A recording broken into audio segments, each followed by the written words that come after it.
Brownell, practicing in San Diego, was in an automobile accident on June 24th, 1965. Taken to the hospital for a 2-week period. Neurological examinations by specialists of the muscular and motor paralysis in the right forearm, wrist, and hand.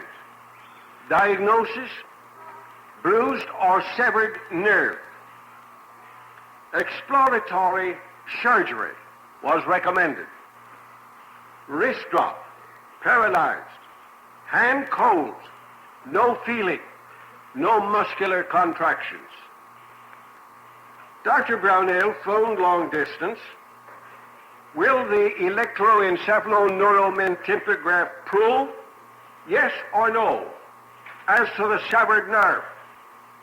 We said it would. They flew here the next day. The tympograph not only proved severed nerve was an error of medical diagnosis, it also proved the interference blocking the flow of mental impulse supply was at Atlas and nowhere else.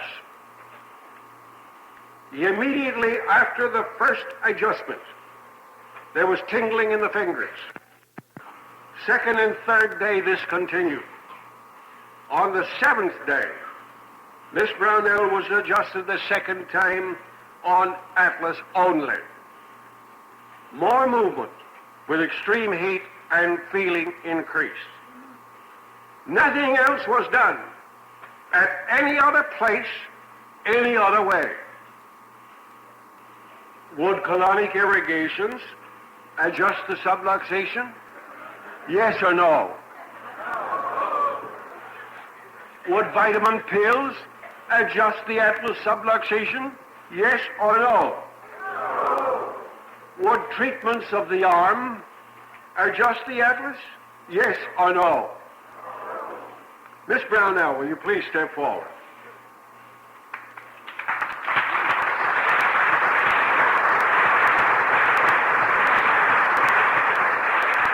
Now, when Miss Brownell came, that hand was absolutely useless. She had no feeling. The hand was cold. No motion at all. Show them what you can do now. Is there feeling in the hand? Completely. Is it warm? Very. Is your heart warm? Terribly. 2 Atlas adjustments, nothing else, has restored that.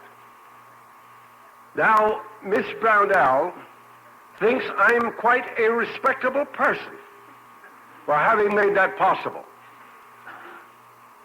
I perhaps should have had a 2-year college education, a lot of basic science, chemistry, and what have you, to be able to know that that Atlas adjusted would restore that hand. Grip my hand, will you please? Ouch! Oh, now. There's a good grip. Now, I wanted... That's all, honey. Thank you.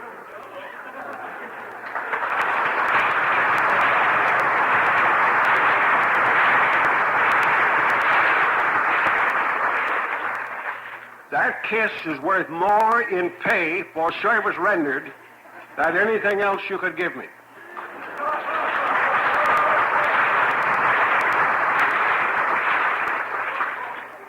If all the medical history of 5,000 years, in all the medical studies of men, both dead and alive, from the bulk to the microscope, if all the teachings of all medical colleges of the world, if all the verbiage of all medical libraries could be essenced into the brain of one man, he could not make one tissue cell and make it live.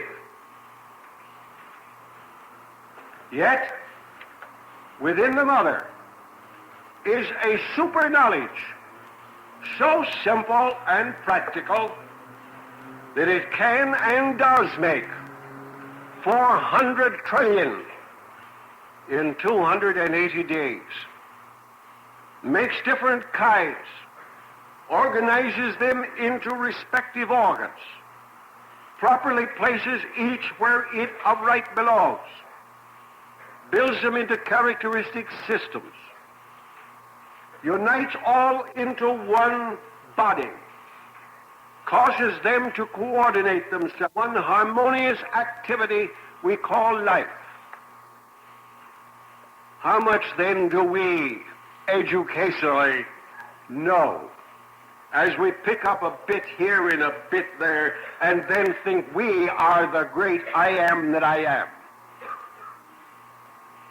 All we can do and can do is to have that little 2 cents worth of ability to understand and to know that when the channels of communication between the simple, single, natural, and normal law are kept open, between innate and its function, between brain and body, and then do intentionally what innate does frequently accidentally, correct that verbal subluxation beyond which the rest is all beyond all superficialities.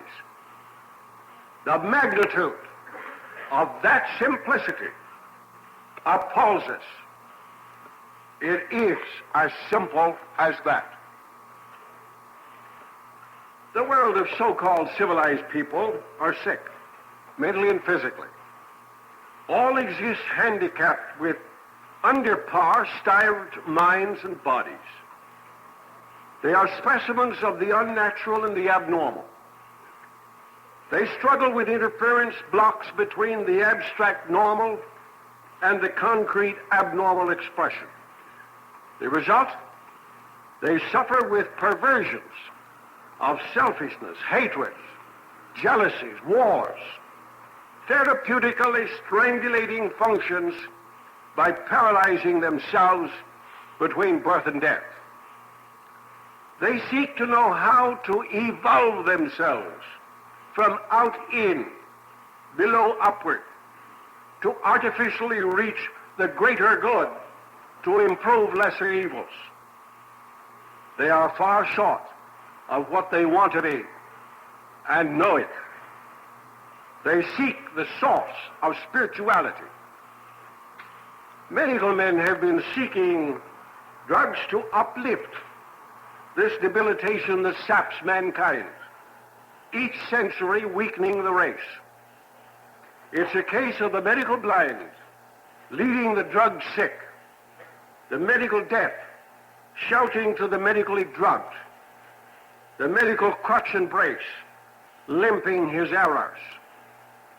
None are so incapable as those who have no knowledge of where to go to receive help to reverse this rapidly decaying race of struggled, educated, involved people.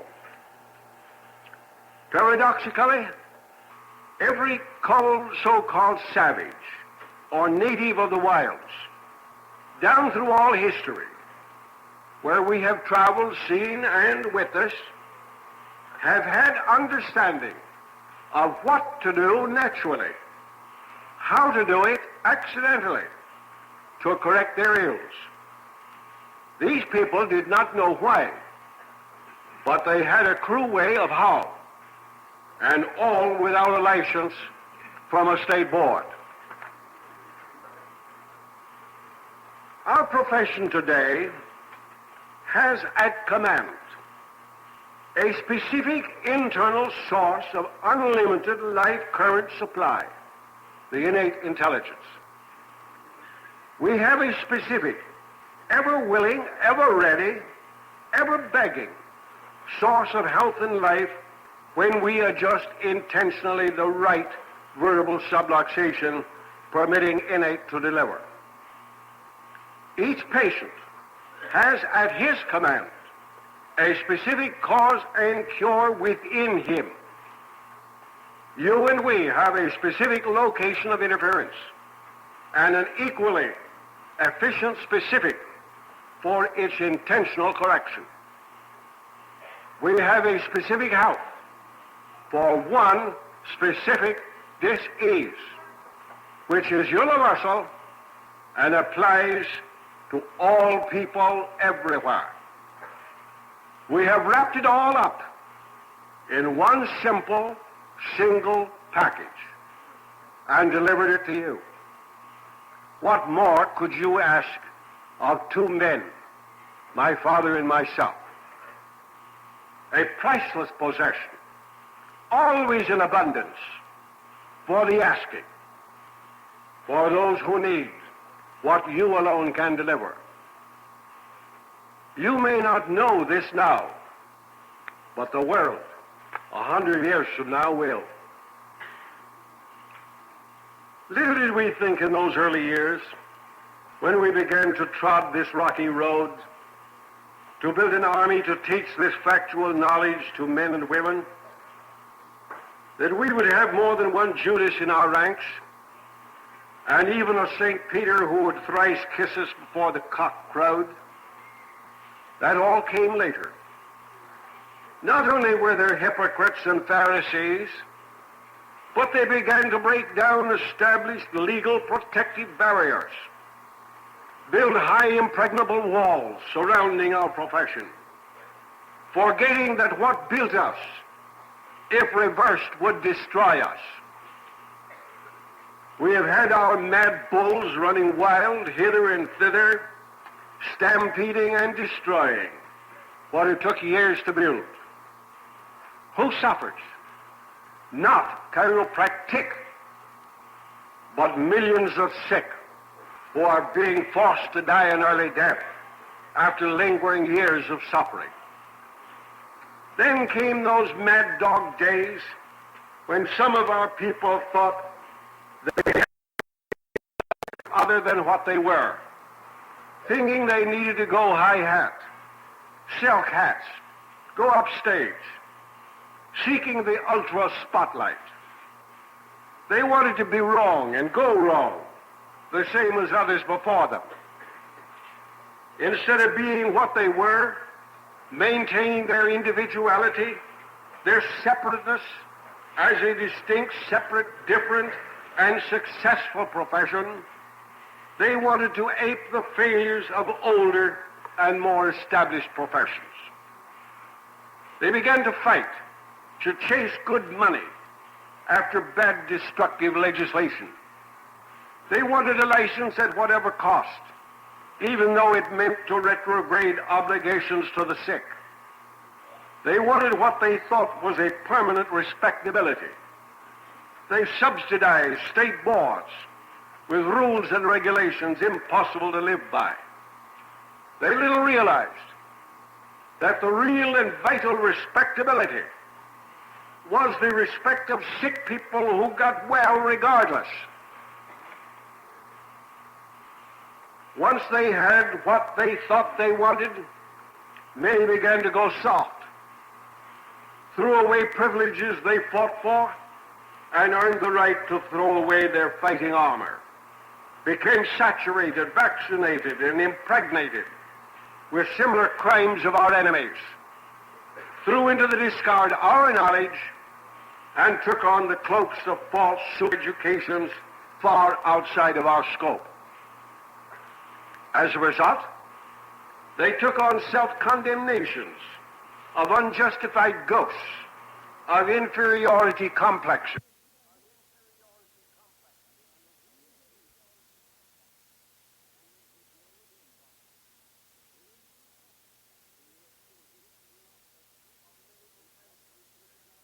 of medical failures, thinking that and that alone was the one and only safe road to dignity. There is no greater public dignity or public recognition, and no greater inner glow of satisfaction than the smiles and the praises of children's mothers and fathers. People who came sick went home well. The restoration of health to the sick, the lame, the halt, the blind, the crippled, and occasionally getting kiss from one you love.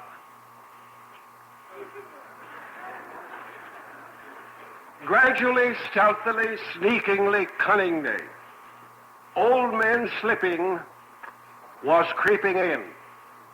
The sun became obscured, storm clouds began to form, lightning began to strike. The devil sneaked behind us and caught many of our people on their blind side, dreaming nightmares of artificial grandeur, beginning the breaking down of devious, destructive forces. The toboggan was greased with subterfuges, trickery, deceits, egotisms. Now, time is the great factor in the destruction of life to death, health to dis-ease. Likewise, time is the great factor in regrowing dis-ease to health. Time also is the great factor in growing ignorance to knowledge, incompetency to competency, from lack of understanding of innate to grow from education up to innate potentials. It isn't a transformation that takes place overnight, in a day or an hour.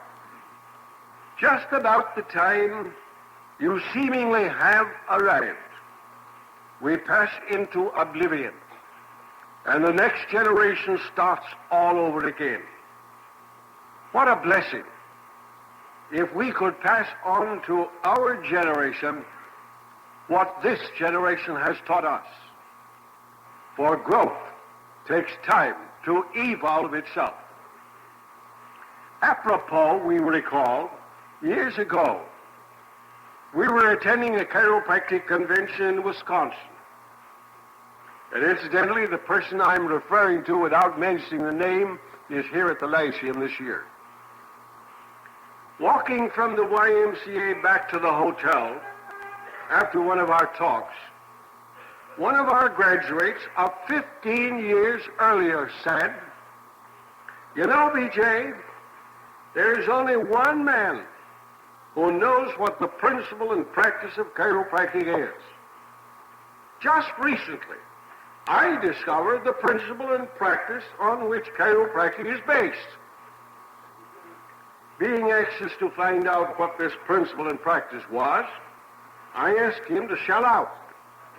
He said, "The vertebral subluxation occludes an opening, produces pressures upon nerves, which inhibits the normal quantity flow of mental impulse supply. And that is the cause of all disease." We brutally told him that we had known that since 1895. It took this man 15 years to grow to a knowledge understanding of what he was taught in school 15 years earlier. Now, ever since Harvey discovered, and that isn't the right word, perhaps I should say observed and developed would be better, that there was a circulation of a fluid called blood through the heart, lungs, arteries, and veins, and from that day until 1895, blood was everything. It conveyed the spirit of life, heated the body, nourished the body. When stagnated or impure, it caused every disease in the catalog. Clots in the blood circulation caused paralysis. Every diagnosis was about blood. Every remedy, drug, prescription was for blood. In 1895, D.D. Palmer did not deny there was a circulation of fluid called blood. However, he did say blood would not, could not, and did not circulate, carrying oxygen which heated the body without a mental nerve force flow between brain and body, controlled and directed by an innate intelligence From that day to this, the picture began rapidly to change. Blood diseases, blood remedies, and blood treatments have rapidly faded out of the picture.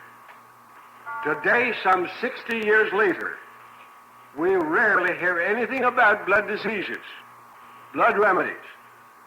Today, 60 years later, everything is nerves, nervous disorders, nerve remedies.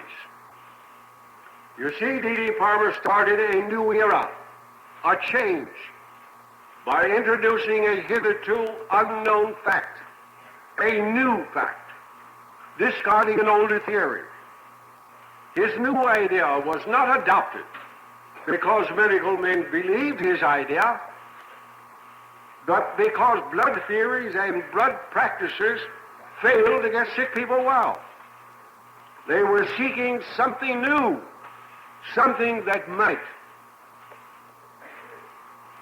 Now, if we may presume upon your time, let us recap our field of endeavors and research. An accidental concussion of forces, because of a fall, twist, jerk, torsion, tension, great emotional strain, even a sneeze, or a violent nightmare, where external invasionary force meets with resistance from the internal force, produces a veritable subluxation. If this degree is slight, innate will adjust it. If this degree is misaligned in two directions, innate can adjust it. If it is distorted in three simultaneous directions, innate cannot correct any more than innate can set a dislocation or fracture to which it is analogous. A veritable subluxation is differentiated from a vertebral misalignment. A subluxation occludes the spinal or intervertebral foramen. This occlusion produces a pressure upon the spinal cord or spinal nerves. This pressure offers resistance to and interferes with the normal quantity of mental impulse and nerve force flow.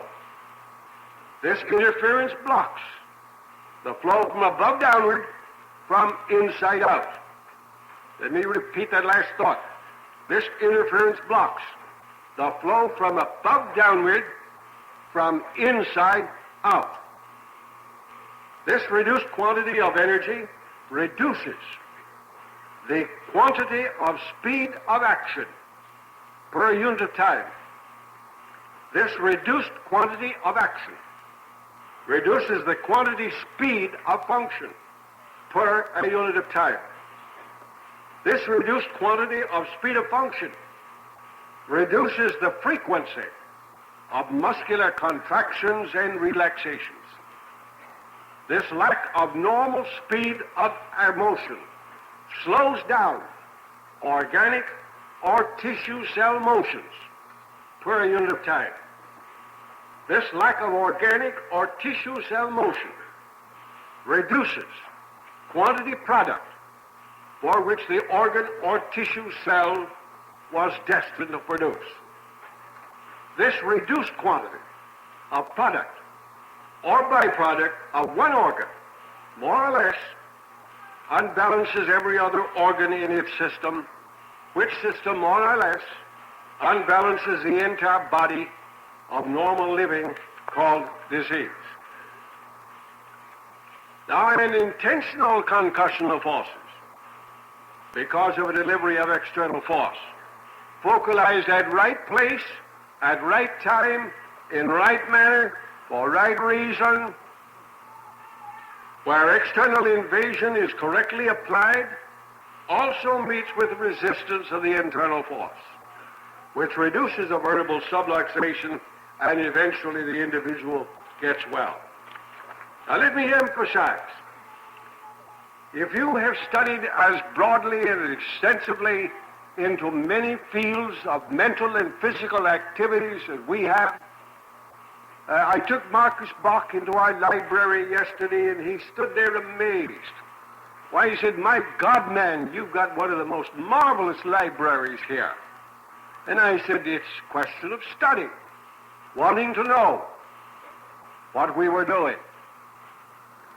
But if you have studied extensively, you should come to the realization that mankind is in a muddle. Mankind finds himself uncertain.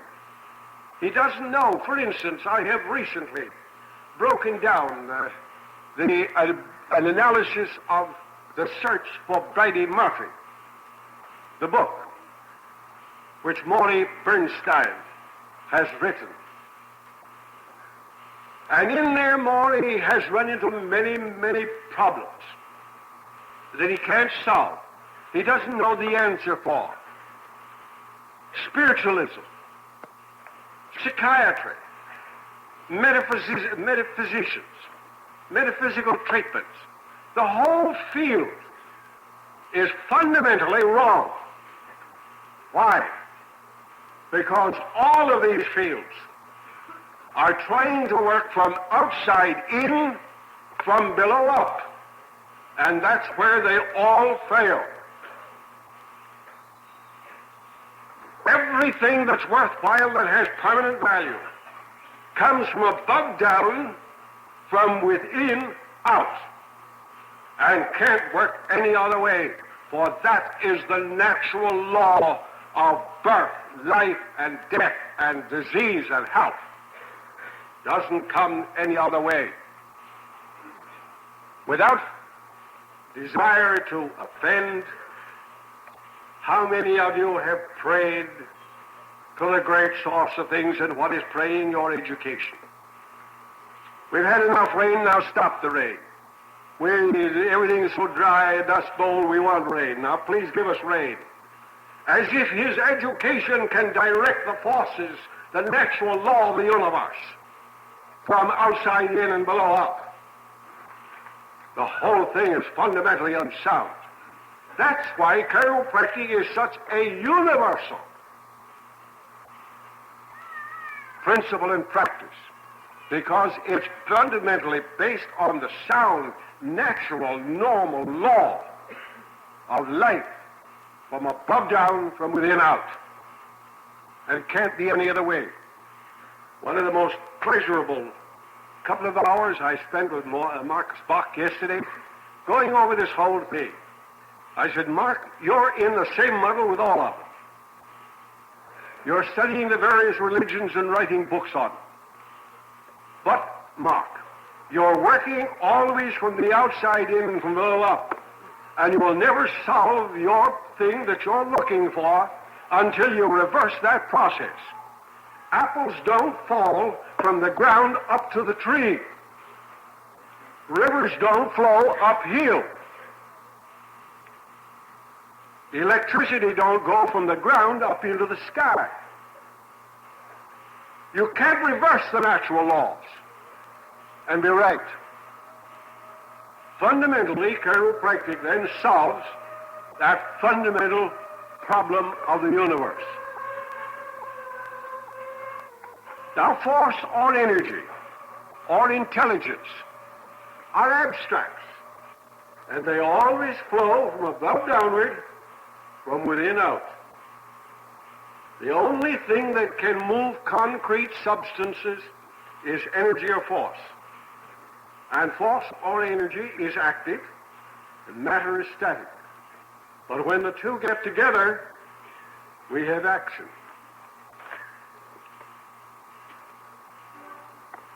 There is only one cause, one cure, for only one disease. We must remember, in this all-over study of man, that he is bilaterally and unilaterally developed. Rarely is one later side like the other. This includes all osseous developments, including all vertebrae. Innate intelligence in the mother living body, building a fetal baby body, is subject to interferences in her body, which can and often does retard the normal bilateral fetal life.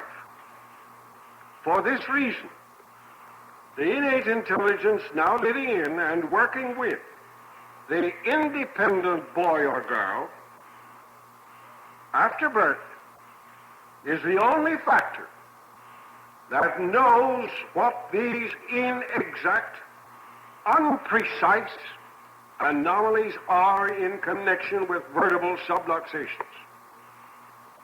Innate intelligence now living in that body is the only correct force that knows exactly and precisely how to reduce the vertebral subluxation segment.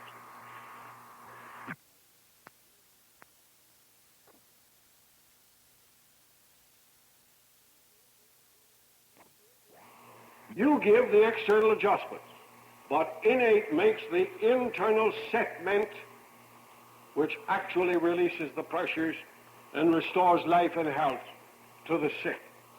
A knowledge you need to know. Now it can now be seen that 4 elements are necessary, either in violation or in restoration.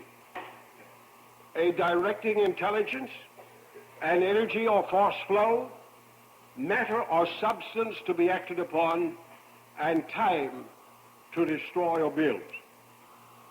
Dis-ease grows as units of time multiplies itself. Dis-ease must ungrow as units of time multiplies itself. And health must regrow as the units of time multiplies itself. To get sick people well is to reverse the principle and practice of how they got sick. From above down, from within out. To get sick people well is different than stimulating or inhibiting effects of disease. So I ask you now the question, do drugs adjust the vertebral subluxation? No. Do various external treatments or manipulations adjust the vertebral subluxation? No. If they do not, then they are not chiropractic. The chiropractic principle and practice then boils itself down to one specific cause, one specific correction, with one specific cure for one specific dis-ease, and that has now been found and proven. From here on in, it's now a question of your ultimate objectives and what you want to do with it, to serve humanity or put its good name to graft on an unsuspecting sick people. Now, having affirmed and presented the postulates of the principles and practices of chiropractic, it now became our duty to our profession and our responsibility to sick people to prove or disprove those postulates within the confines and defines of those principles and practices, whether they would or would not accomplish those ultimate objectives. To simplify and keep single, chiropractic in contrast to endless, multiple, failure, complex medicine. To locate, prove, or disprove, and bring forth a workable correction of one specific cause and cure of one natural and normal internal restoration of health. To prove or disprove the cause of all dis-ease was single. To prove or disprove, there was only one dis-ease. To prove or disprove, there was but one function, motion. To prove or disprove that all human function is based on muscular contractions and relaxations, muscles being distributed everywhere throughout any and all organs, tissues, and structures of the body. To prove or disprove contractions and relaxations are moved into action by alternate flows of mental inside energy becoming a sufficient power as they induce movement.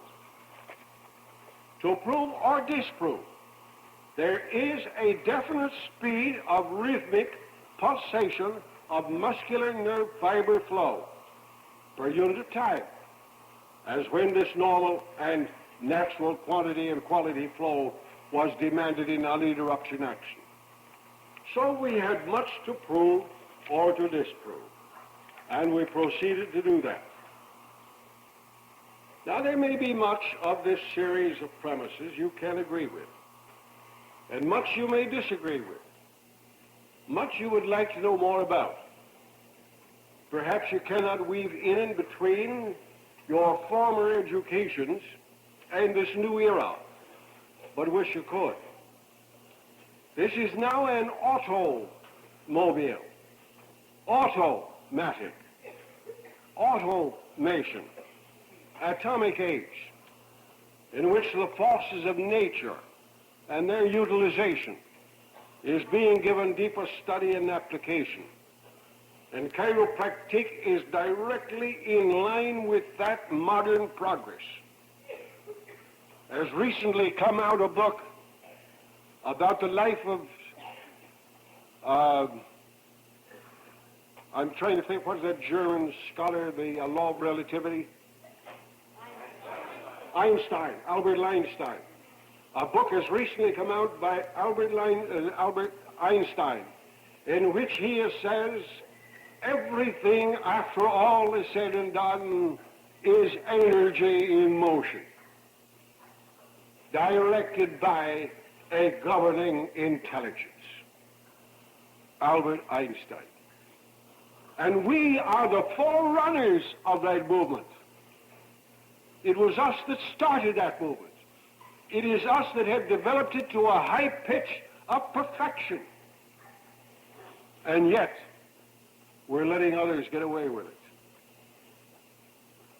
I know that our presentation seems so simple and single in character that it appears ridiculous and impossible. We must remember that all great, workable, and provable principles and practices are simple.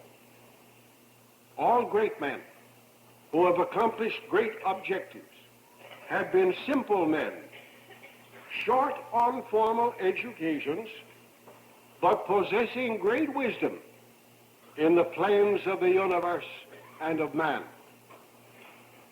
Now, as we prove many of these postulates and disprove many others, in millions of people in the last 60 years, people who were sick of every imaginable dis-ease, who have gotten well following this simple and practical practice, it is astonishing to find how important the human backbone is in its relation to all sickness.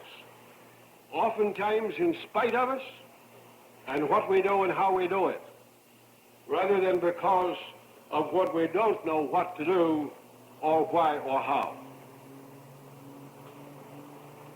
It was within the scope of the chiropractic principle and practice to observe and prove the existence of a direct brain cell to tissue cell continuity, from tissue cell back to brain cell continuity.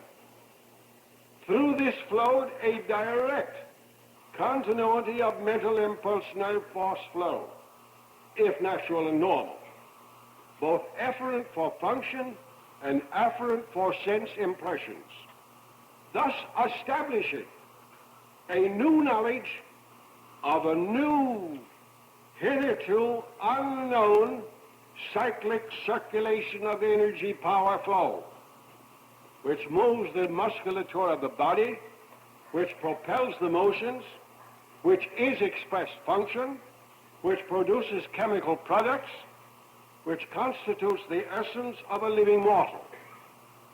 This new research was in contradistinction to the sympathetic nervous system with its 128 ganglionic brains, with dendrites without control.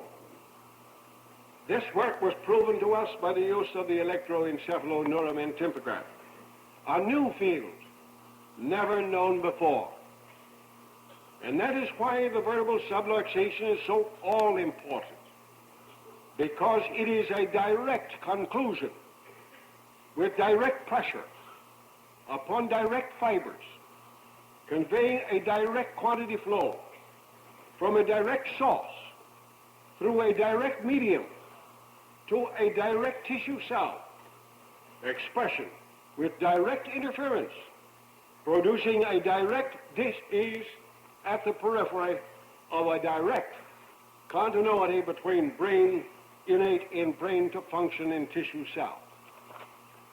This isn't all we found true about the living unknown man, now the known man. It is but one of many. This is not the time nor the place to enumerate or elaborate upon them. Our 33 volumes should do that for us.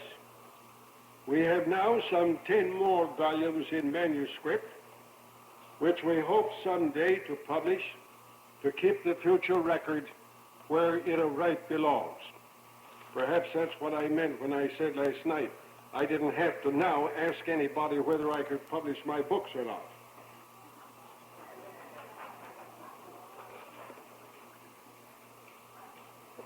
This mental nerve impulse might have died a-borning if it had not been for the son of the man who conceived it, who adopted his father's premise and proved it true as a philosophy, science, and art. The medical profession have now gone all the way, adopting the physical nerve premise. They have not gone all the way, adopting our direct innate vertebral subluxation interference cause, innate vertebral adjustment cure principle and practice. But that day is not far distant when they will. Being true, it is unavoidable because they must if they intend to get sick people well. The report came to me only this morning that last night during the services here, there were 3 physicians parked out here on the street listening. If there's 4 out there tonight, I hope they're listening also. They need to listen to what I'm saying. The medical profession have 3 more steps to take before they will reach our level. The adoption of innate intelligence, or the mental aspects of our philosophy. The vertebral subluxation interference as cause. Vertebral adjustment correction to restore function. However, this much can also be said for them. They are on the road with metaphysical studies, psychosomatic aspects. Their approaches into the fields of insanity with mental therapies. Someday, they will have adopted and adapted physical therapy, which they now lag behind on. Just as the present generation have forgotten horses and buggies, and taken the automobile and aeroplane for granted, and take electrical light for granted, just as they have forgotten the pony-back, horseback messengers, and take the telephone for granted, so have they forgotten, if they ever knew, the passing of the blood era, and adopted the nerve force principle and practice for granted. They little know and understand, and in many instances don't care about the struggles and sacrifices necessary to bring this change into mankind's lives. Not only in developing this idea to proof, not only to protecting its right to live, not only preserve it for future generations, but also to present its tremendous potentials in all its singleness and simplicity. While the medical profession is on the march upward and forward, many of our professionals are on the march backward and downward. What a pity we must lose what is of right ours to the thief who steals everything that belongs to us and gives us little, if any, credit for it. What a pity. Too many in our ranks can't realize what they have, permitting it to be stolen by others. So it comes to pass, and history will record, two men, plus their loyal followers, have caused to come to pass an evolution, followed by a revolution of human thinking and acting. Undoubtedly, the greatest value man has given man since the beginning of the study of man. Ford changed locomotion and transportation. Alexander Bell changed inter and intra-communications. Edison changed hard labor to the pushing of a button. This chiropractic evolution has changed and improved the mental and physical internal values of man himself, who changes all things outside of himself accordingly. It is a great satisfaction to know that we have lived through this period and have been a propagator and a promulgator of this kind of human progress. Now we know that medicine has failed to get anybody well. We know that they're still trying to carry on that kind of work. So much to do, so little time in which to do it, with years getting shorter, with a corporal's guard of helpers to carry the load, our professional work getting better year by year. Now, mixed in between the sunshine and the brewing storms, the blessings and curses that have come our way, now come these many hundreds, thousands of letters of yours, these thoughtful commendations and tributes, these tremendous expressions of gratitude and appreciations.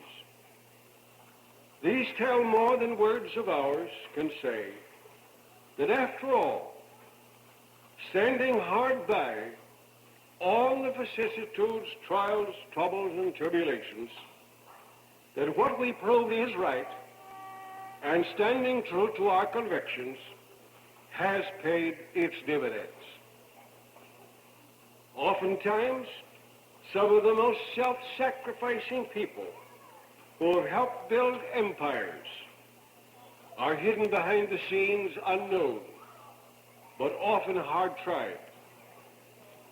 We recognize the wives, the women, the mothers, too, while their husbands, brothers, or fathers were attending school, who clerked, served food, worked as secretaries, or in one of thousands of ways to keep the wolves and their pups away from the door so the male member could graduate and become successful. What a warm inward feeling these women must have to know of a good job well done.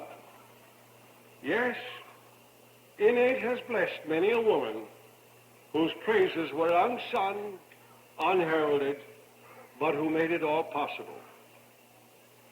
We have many strong, sincere, honest men in our ranks who see what we see, think as we think, do as we have done. And now is the time for those to band together to carry on our future work for the right of the sick to get well, respecting their rights to choose the doctor of their choice, the right to get well, and to defeat the Herculean tasks ahead by defeating all opposition within or without that would take these rights from them. On Wednesday afternoon at 2 o'clock, you will hear from one of these men that I have learned to admire and hold very highly in estimation. Dr. Napolitano, who will speak to you Wednesday afternoon, and I want you to listen to him because he's one of God's chosen men. I admire him so. sincerity, integrity, loyalty, deep conviction, steadfastness, experience. These attributes are priceless. Many of our crews have stood hard by at times when we knew they were sacrificing much to do so.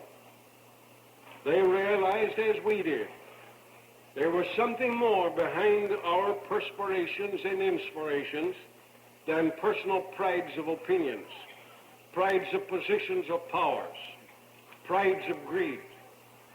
Who knew we were struggling to defend, protect, and preserve a principle and practice for the betterment of mentally and physically run-down people. To those who hung on the fringes of that ever-increasing circle, to those who stood hard by when storms were threatening our future, to them we express our deepest gratitude. Without them, one man could not have accomplished what teamwork only made possible. These tributes you give us are in reality tributes to be shared with all of them.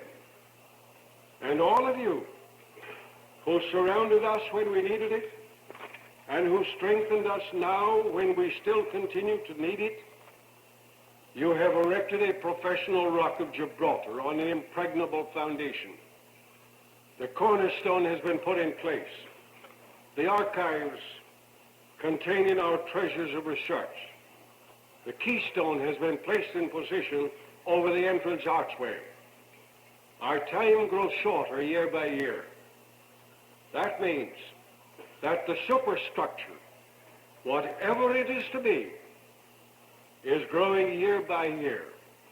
And that is in your hands, not mine. Every evolution of thought and action is always followed by a revolution of thought and action, where the new had to fight the old. That's history. This is true with chiropractic, except that it is the greatest evolution man has conceived to make it possible for him to receive from that greater inside storehouse greater things than his educated imagination can conceive, where we are changing and evolving a solution of the problems of innate life as against mysteries, superstitions, empiricisms, arbitrary and baffling theories of medicine, with the fundamental contrast that nothing worthwhile comes from outside in or from below upward, but all that has ever been worthwhile, that has permanent and everlasting stability, comes from above down, from inside out.